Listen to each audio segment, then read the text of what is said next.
Hello, listeners, and welcome to the latest episode of the AdQuick Advertising Podcast, a podcast that explores the intersection of advertising, creativity, content, tech, all of the things that you care about.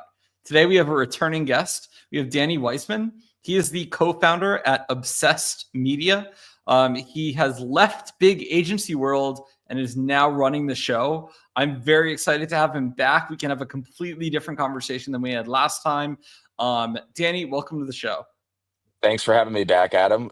Great experience last time. Yeah, definitely different ballpark I'm playing in right now, but excited to chat with you about it. Yeah, and so let's just dive right in. Basically, do you want to just start by telling us, Yeah. you started an agency. Do you want to tell us what it is and what you're doing here? Yeah, and I think for any listener, or anyone in this industry, it's always interesting to think about how you got into the industry. And I'll be transparent in saying it wasn't like I left college and was like media planning and buying. This is it, right? This is my career. It took me a little bit to find my path, and I had an internship at the Financial Times that was very different from this world. And my first agency, the job posting, I thought it was copywriting. I was like, hey, when I showed up to the interview, I love writing about products. They're like, what are you talking about? I'm like, I don't know. And I got the job, which is kind of hilarious. But my first agency stint was over at OMD, so a very big shop. I feel like every shop after that was a bit smaller and smaller. Um, After that, I spent about 5 years at OMD. I worked across a variety of different accounts and ended on the Frito-Lay brands of like Quaker and Sabra and some of those chip brands. So, it was interesting. I think the big agency experience definitely shored up those fundamentals. It gave me a very big perspective into how big agencies operate and mostly the things that I thought could be improved on. And I think set me up for success in this next chapter. But after that, I went to Assembly, even smaller shop. That's where I like to say I got my digital MBA. Very worked on performance accounts, was very laser focused, coming from like a brand CPG world to something very performance focused on financial services, which I was working on at the time.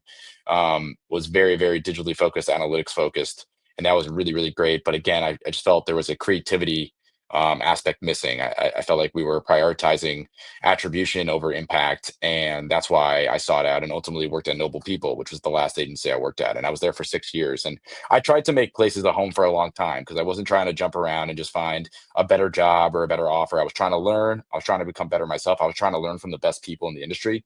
Definitely found that at Noble People was a great experience. I got to do some amazing work with amazing clients. Was lucky enough to meet my future business partner, Barry Dan, who I started this new venture with, and now I'm sitting here today as a co-founder of a media agency. So it was a long path at a couple different shops, learned a lot of different things, but I think the main theme the entire time was I tried to make a place my home, and I'm excited to make this new place my home as well. Yeah, it's really exciting. Danny, you're obviously very talented. I read all of your thoughts online, and you're obviously super capable and competent.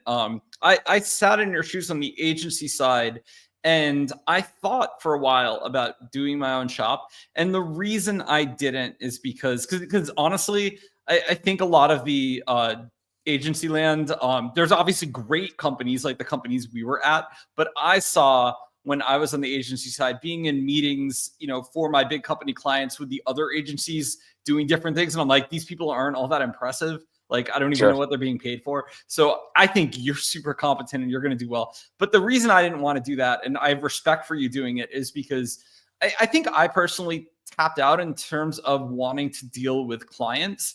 And I think I had enough annoying clients in my agency days. I'm just like, you know what? I want to go on the software side. I want to, work on building the machine.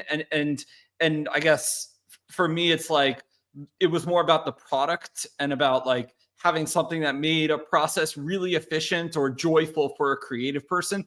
But I respect the people that stay in the game on the creative side and on the practitioner side, because you actually, you must love people and love clients and love relationships to do it. I mean, when you were saying that, there's a lot of different things I like about and love about the agency world, and that I'm really excited to explore even more of in a co-founder role. But I love clients. At the end of the day, I love clients. There's nothing better than seeing a client get promoted because you did such a great job with them on their campaign, and you were in the trenches with them, figuring out how they're going to solve that challenge or how they're going to maximize a budget. It's I was joking about this with Barry the other day. It's very rare. You'll hear it all the time. We don't have enough money to achieve the campaign goal. I've never had a brief come in that's like, you know what? It's perfect. The budget is adequate. Let's go rock out. Let's buy it. No, you always have to finesse it and figure out the right approach. Um, and I've been able to work with amazing clients. I've been able to work with people that really needed the help, really needed the consultation. And look, they're just like any person you talk to in the industry. There are going to be some relationships that are amazing. There are going to be some relationships that you wish worked better. But at the end of the day, I love working with clients. We were even talking about this yesterday. One of our values at this new company is make shit fun. This is an industry that you're in shitty meetings, you got shitty situations to deal with, you got errors to deal with, and people that made a mistake. Make it fun, no matter what. How do you make a client status that happens every week? That's the most boring hour typically of every agency person's week. How do you make that the most fun hour of every person's week? And not only for the client, but for yourself, right? Right? You have to be the person to lead that meeting, to take charge, to be, and that energy is infectious when it's apparent on an agency team. So I really do love clients. I'm not just ass kissing to any potential client listening. I really do love the day in day out work with them. Yeah, it's great. You belong in this space doing it. My favorite clients when I was on the agency side were the ones who I had one client that we were just absolutely crushing it in, and he would just cancel the weekly meeting because he would say, I want that time just going back to spent on the account. I don't need to talk to Yeah. you guys. And that was like my dream client. So I sort of belong on software where we're trying to build products for everyone. And we're kind of introverts and don't want to talk to people. And you're super extroverted, and I think you're gonna do great.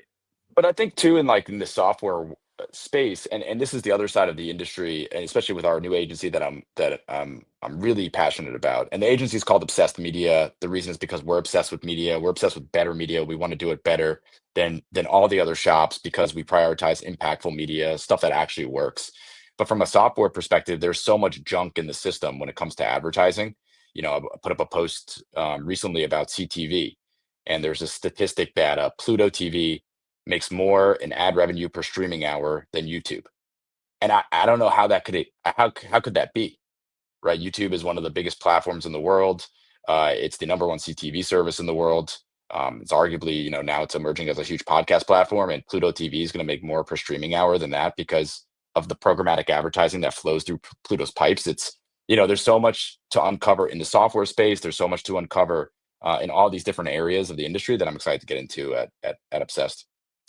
And so I guess another question is there's definitely a lot of people who are listening to this who are sitting in the shoes that you were in previously, either at an agency or a big company, and have ambition to, or at least daydream about making their own startup or their own agency of sorts. Do you want to share, I guess, what got you from being just someone else who daydreams to someone who said, no, I'm going to do it. I'm all in.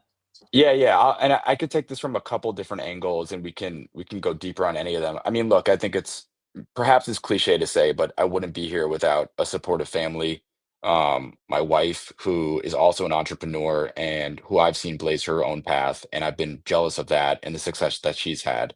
It's not glorious, the conversations you need to have about healthcare and you need to have about financials, right, when you take a leap like this. So it's something that we've game planned together, and we've been able to figure out, and we're both excited about our collective futures. I would say, um, in terms of having the courage to go out on my own, I would say a couple things. The first thing I would say is I wouldn't have gone out on my own if it wasn't for the partnership that I have with Barry.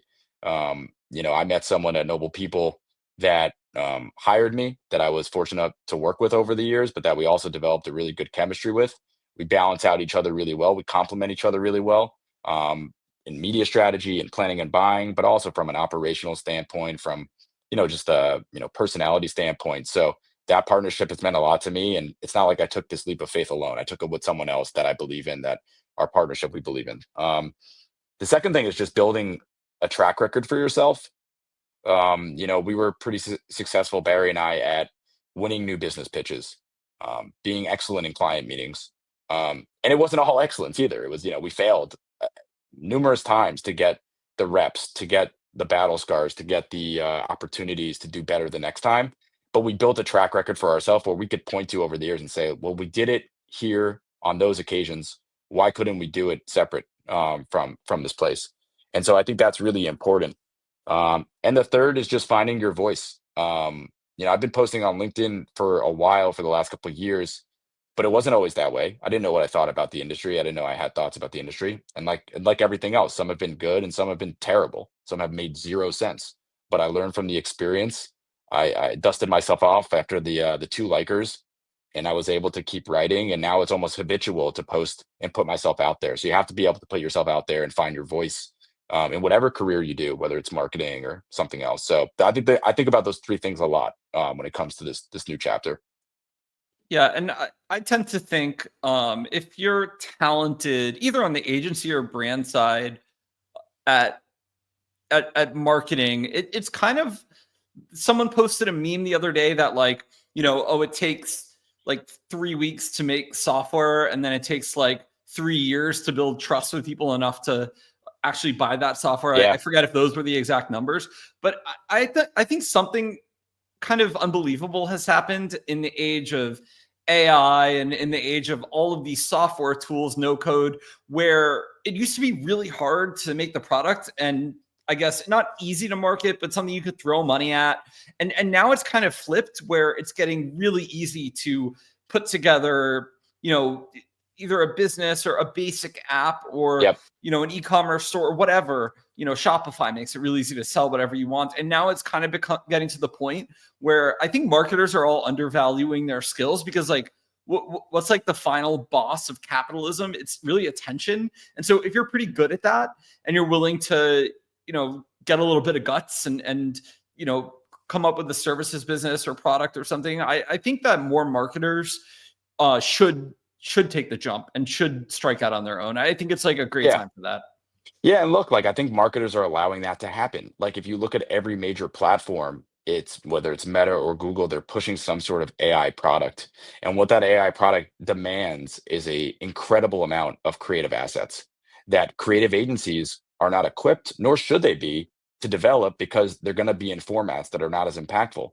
But because those platforms drive stronger ROAS, because those platforms are easy to execute, and the attribution is clearer to financial stakeholders, then there has to be this large volume of assets pumped into these, machines, and it really stresses agencies, and it doesn't enable them to deliver their best work. I think on the other thing you said too about taking this leap, I do think it's our belief that it's only going to get faster and harder for marketers. Deadlines are going to keep being shorter. AI is going to speed things up. Budgets are, you hear it all the time that budgets are definitely under pressure with the C-suite. And so I think that that requires partners that are quick but thoughtful in the agency space. I think we see a lot of one or the other. You're either fast and shallow and you opt for quick results or quick plans that are pretty average, or it takes you 6 weeks, to your point, 12 weeks to deliver something. CMOs who have 2 to 3 year tenures can't wait 12 weeks for you to deliver a marketing plan or get something live. It's a quarter of their year or an eighth of their tenure. Like that's unacceptable. And so for us, we really prioritize that. And it's only achieved through senior talent or integrated experts. It's not something that every agency can deliver on, because they are, either for someone else or they have different priorities. Yeah, so let's get into that a little bit more. You started to talk about what my next question would be. Noble People's obviously a great agency. I'm sure you have nothing but great things to say about them. But we know that there's lots of big agencies that aren't quite so creative and innovative. And I feel like there's a lot of baggage held by large agencies and marketing teams where, their marketing feels kind of dusty and dated, not just with not creating the right ad formats, but even like how their teams talk. If you were to sit in one of their all hands and kind of stuck in this, like, not even interesting part of the past where you're like far enough back to be Mad Men, more like this like kind of 90s, 2000s era, just like efficiency thinking and kind of dropping creativity away. What do you think that a lot of these teams and companies can do to let go of a lot of the, like you mentioned, 12 months to make one campaign. Like, how can they become more agile, or is this impossible? And this is going to take just a churning of the culture and a new guard to be given the reins. Look, I do think it's a bit of a churning of the guard. I don't think we would have made this agency if we didn't see a huge opportunity in something like that. I'll bring up a conversation we had with someone the other day who works at a creative shop, and I asked him, I go, what's your favorite media agency? I'm just curious, like who can we take notes from? Like we know our favorites and the places we've been that we've really admired. And he said an answer that surprised me. I won't name the company, but it was a big shop. And I was like, that's so weird. Like, how could you like working with them? And what we got into is that it wasn't so much that he liked the company so much as he liked the team he worked with at the company. And that was so enlightening to me because I think anyone can relate to this. If you were agency side, you could relate to this. You could have someone that works with an agency that works with one team. You could have another person that works with that same agency and works with another team, and they have two completely different experiences. One of them has this amazing A squad team. The team really drops the ball a lot. So it can work with the same place and have two different experiences that's inconsistent. And so I think our whole pitch is hire experts, not agencies. A small team that cares very deeply can outmaneuver any big group that's just showing up on the job. And I think at a lot of these big shops, there are select teams that are excellent. There are select people that are excellent. It's not everyone, and they're too big to really be the right homes for those people, if I'm being totally honest. Yeah, totally. And I've been on the brand side now for, gosh, like a decade. And when I hire agencies at certain companies, I don't hire the agency. I call and I ask for the specific account person that I like, and Right. I won't hire them unless I get that person. So Yeah, yeah. I mean, we joked early on that like our pitch will be you just want your guys. We're a couple guys. Now we're not going to say that, but we're it is Barry and I to start at the company, but we have a great network of people that we're also working with, and it's so true that because the people you remember, the people who delivered for you, you want to also see do well in their careers. You know what I mean? Like I want all of the people I've networked with to elevate their game to be the best they can be at any company, and you're rooting for those people, not only working with them. And I think that's a special relationship you have when you're collaborating with someone, whether you're an agency or a brand or a media partner. It's you want to follow those people because you support them. totally. And actually, the first company I ever worked at was an agency. It was women run. It was two women who left Edelman, big New York Yep. firm. And they were frustrated. They had the same insight as you that, and they said this. They're basically like, Edelman basically gives the account to very junior people. They don't get the same level of service.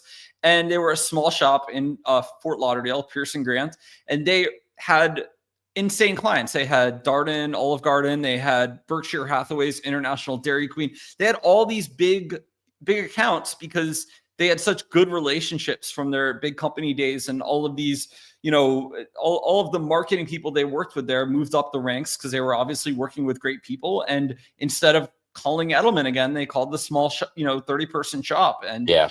they still exist to this day. So I think it's the right approach. And the other thing is, it's like, you mentioned liking working with people. I think those relationships matter. But I think even before those relationships and liking the person, if you go back to them, there's trust. Like, you ask them to do things, those things were successful. And because of Yep. that, and they can deliver, then it's not even about, you're going to be annoying to work with and ride them really hard. It's like, they're going to deliver and get everything done. And there's not going to be stress with you, right? It's going to be less about this one project or the quarter, because over time they're going to consistently deliver. So Yeah, look, like it's deflating too when you're at an agency sometimes that you could do the best work on a pitch too, especially. You could do the best work, you can be the right answer, you could have everything that the client wants, and it doesn't matter because they're going based on cost, something that you can't control. And you might not be able to control that even if you're in my seat at an agency, but if you are someone on a team, you have no say sometimes on what the agency charges or how they're making money off the relationship, and that stinks because you want to be able to do the best work of your career. You don't want it to come down to dollars and cents. And what I'll say about the junior point too is it's funny because I think I struggle a little bit with the not anti-junior people. I love, there have been so many junior planners and buyers that I've interacted with over the course of my career who I think are exceptional, who have bright careers ahead of them. I think what it comes down to is sometimes I think back on my own career. Barry does as well, where you're at a younger age and you're a fresh out of college or 24-year-old that's responsible for $50 million in media spend. and that's insane. That's insane. There's no level of potential or how good you are at that level that won't make it any less insane. And for marketers that, it's their job on the line if the campaign doesn't go well, for them to rely on agencies that put those people in that position with limited oversight and limited experience, it's not right. And it's something that I think a lot of people should pay more attention to make sure that the junior people in this industry are getting the right training they need to not only service those accounts, but reach their full potential well beyond that. Yeah, and so I guess that begs another question.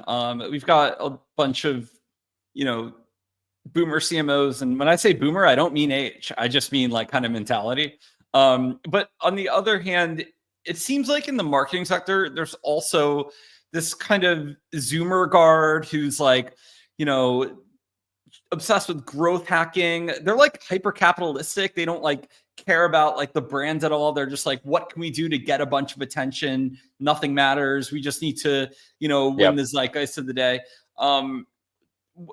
What do you think, like in terms of timeless branding ideas or just marketing ideas that these kids should learn, and maybe would help them in their careers as well? Because there's something to be said for being a really scrappy growth hacker, but at the same time, I feel like they're probably missing a little bit of timeless wisdom from someone like yourself. Yeah, I do think that the way that bigger shops are set up, you are somewhat in a box, whether you're the video buyer or the digital investment person or the account person, that you do risk being so siloed. Now, granted, like uh, you do, like the riches are in the niches. It was the line I was thinking in my head. Like you do learn so much in those departments, but the sooner you could spread your wings across more departments or go to a shop that allows you to learn, that you're not so senior that you feel like you're learning and you're more responsible, but you can be trained under people you admire, um, I think the better. So I do think that people should, for those CMOs, um, it's tricky because it's funny to hear you say that too, I guess, because I feel like it's the opposite a lot more that I hear these days. It's less like how do we get in the zeitgeist and how do we make things attributable? And I think that is something that we're very constantly trying to pressure test and make sure that people are aware of. And I think you only get there by being well read. Honestly, I don't think there was anything I learned at a company that there were some people that definitely taught me well, but there's so much research and literature out there over the power of branding. How it's not only about making your product more popular, but making your prices justified, especially as we come up in an economy that's probably going to see a lot higher prices. Brand has been proven to not only increase profit, but also increase the ability for you to price your product higher. That's a lot of research and literature out there. So if I was talking to someone just starting out their career, I wouldn't just tell them to, flex their skills across different departments, but read people that are outside of the normal people that you might read in this industry. I mean, my Substack subscriptions would make anyone combing a credit card bill faint, if I'm being totally honest, because I think there are just so many good voices, whether it's Evan Shapiro, whether it's Mark Ritson, whether it's Bob Hoffman, whether it's all these different voices. And also trying to go to the other end of the spectrum, I listen to the marketing operators. It's funny, I don't want to plug other podcasts on this podcast, but marketing operators and Cody Plofker and a lot of those growth marketers too. I want to make sure that my knowledge is all ends of the spectrum. So when I'm in a room with someone, I can at least speak to what everyone's feeling. We are an ad tech firm that happens to do a podcast, so none of the other podcasters are competitive. We love to talk about any of them. There's nothing you can't Well, say. it's more like, hey, I heard this on this other podcast of the guy, being nice enough to host you on his. So I don't want to, yeah. So Danny, in terms of your actual shop, I'm really curious. Are you at the point you have a process for clients? Like, are you still so early and you're just getting the bones of it together? What are the services? What are you actually Yeah. planning on doing for companies? Yeah, it's a great question. We're called Obsessed Media. We've been live actually for a few months, and we've been able to set it up a bit in the background before we were public recently. We have a few clients, and we're lucky enough to work with, and we can't name them, but we're really excited about the work we're doing with them, and also just about in general, a lot of the meetings and a lot of the outreach we've been doing. It feels like people want this type of offering in the market, and what that type is senior integrated talent. I would say the brands we work best with are ones that have an in-house marketing team but need senior help to fill in some gaps.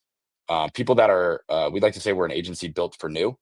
So new channels, if you're trying to unlock a new channel for the first time because your existing channel stack is tapped out, new tactics, new audiences, new ways of thinking. Have you been working with the same shop for a long time, but need a fresh perspective? We're thinking and talking about a product where we'd love to audit clients' media plans. From your existing shop or current shop. Don't fire them. Just let us take a look, and we'll collaborate on the best path forward.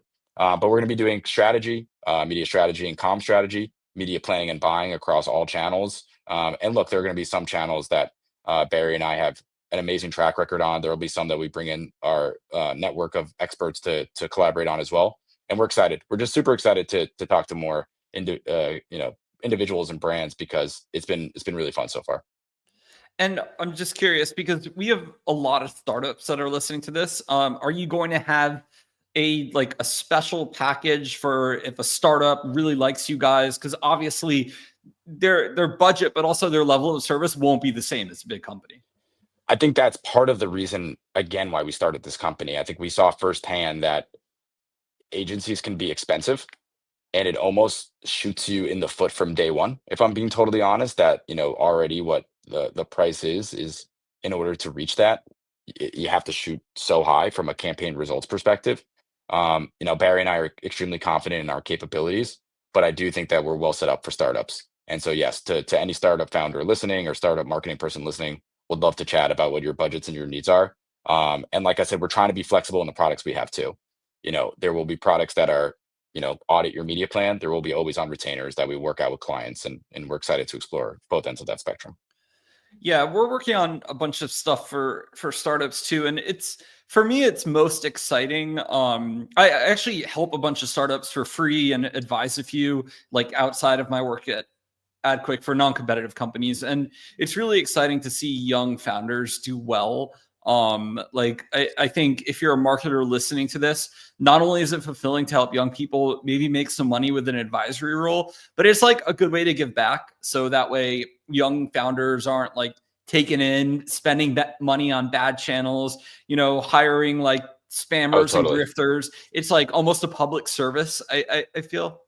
Yeah, I was talking to someone very early at a startup, and he was just and I think I admire it too, how close the founder and startup communities are, where if you do great work for one founder, they're so likely to refer you to another because they, like you said, they're rooting for the people they trust, they want them to succeed. So, in our career, some of the best campaigns we've done have been brands that are scaling up beyond search and social for the first time and trying to find that new channel. And those are really scary channels because they're less attributable. This well. They are ones where there aren't in-house experts necessarily to defend them, or defend the long payback of them, or know what metrics to look at that are correct. And so we're really excited to explore those too. Yeah. So Danny, in terms of some of your posts, I thought it'd be fun to do a quick lightning round and talk about Love a it. few. I love that you said your marketing should be a status symbol. I agree fully. I think uh, speaking of startups and even bigger billion-dollar companies, I feel like a lot of them have gotten away from the status symbol because they're just so hyper capitalist about the one thing we care about is conversions, and like doing the conversion marketing thing isn't always associated with status. Maybe the product is if you're lucky. But do you want to riff on status a little bit? Yeah, I think companies, if you really break it down, when I would work with a company, it would always be interesting because they would always want what they don't have. So the digital brand that lives online wants to be in the real world. The real world brand wants to appear innovative and AI and analytical driven. So I think that is always an interesting thing. I think to your point, it's never been harder to own something from a marketing perspective, whether it's expensive, whether it's, if you want to run in a big sports temple, maybe you can afford one spot and maybe you get noticed in something like the Super Bowl. But to own something is really incredible. And I think for specifically B2B brands, I've worked with a lot of B2B brands over the last couple of years. And I think that is it's not an industry, but a section of companies that have really woken up to the fact that, to your point earlier, the products are so good. So what's going to separate ourselves? The marketing, right? And so if we own this event, if we sponsor this, big sports team, if we blitz this conference with some cheeky messaging, we can show up in a way that's not just ROI driven, but has social collateral to post about and extends the life of that campaign, is something that we can year in and year out give our salespeople to talk about when they go on the road and talk to other companies. Paid media can have so much benefit beyond just the fact that you're paying for a billboard and you're owning something. It could be that you were so big, or perceived yourself to be so big, that you were willing to put down major bucks for it. And the research backs it up. The research backs it up that a brand that advertises in out of home, a brand that advertises in TV, a brand that advertises in print is seen as more trustworthy and financially stable than brands that don't. And Yeah. so it literally is based on the research that your marketing is and should be a status symbol that lives on well beyond they take the board down. Yeah, it's such a no-brainer, especially if the leadership is like really passionate about, racing or sports. It's like that's like really your one opportunity to associate yourself with something cool in the culture and basically have your brand next to whatever vibes that you think resonate with it. And it's like really the only way you can pay to do that. So for B2B, it's like, if you're really that ambitious and you want to be seen and thought of as something connected with people's lives, not just at work, but even beyond, which the coolest B2B brands are, right? Like you actually do see SAP sponsoring like tennis matches and things like that. Like the fact that I even remember it is pretty cool. And I don't remember much marketing. So, No, 100%. I think that I have a crazy idea that I think the more B2B companies should be working with comedians to do like white papers and like webinars. Like I think that's a whole untapped space. And if you think about all the webinar and the white paper lead generation there is out there, I think people underrate the fact that these marketing assets energize a sales team. Like they make a sales team want to go out and talk about the product and post about it on LinkedIn. And we've talked to a number of companies that are doing actually interesting stuff in the B2B space. Alex Lieberman, who founded Morning Brew, has really interesting creator work at the moment, doing stuff with creators and B2B.